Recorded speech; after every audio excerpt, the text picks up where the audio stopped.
Hi, it's Susie from Active Seniors here with another quick exercise tip for you.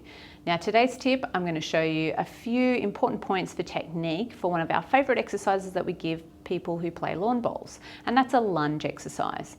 For many people, starting with a full lunge is a little bit too much, so I'm going to share with you a couple of ways that you can make it a little bit easier as you're starting on lunging. Now the first thing, make sure you're in a safe space. I'd recommend doing a lunge next to the wall. However, I'm going to have to show you the first part facing forward so that you can fully appreciate.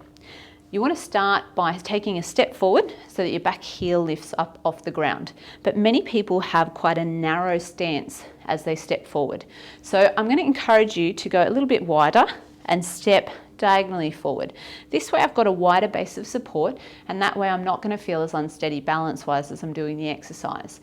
The closer my feet are to in line, the more it becomes a balance challenge rather than a strengthening challenge. Okay, so that's tip number one.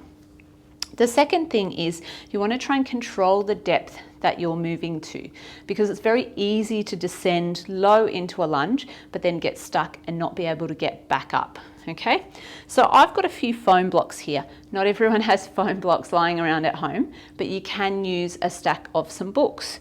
And what you want to do, put those next to the wall. You're going to step forward and you're going to lunge down till the knee lightly touches the stack of books before coming back up. Now this has two benefits. The first is what I mentioned before, in that it doesn't allow you to move too far down.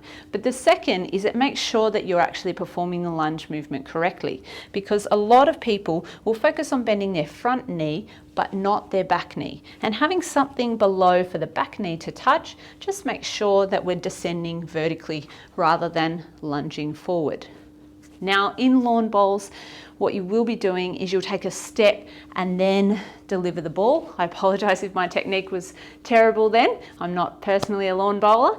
And that's something that you want to build up to in your lunge, into a step. However, for most people, it's much easier to start and build up a bit of strength, and gradually as you get better, take a bit of the height of the stack away and continue to do so until you feel comfortable going fairly close to the ground. At this point, then you can introduce a step and a lower and a step back, okay? But before that point, a static lunge is a little bit easier to do. Now finally, once you've sequenced it all together, you then want to add something in for the arm. Now one of the most common exercises that we give is a bicep curl, because it's very close to the action that you perform when you're bowling. So I hope you've enjoyed today's tip. I hope you've been enjoying week 1 of the 12-week challenge so far. Stay safe, stay active, and we'll see you next week.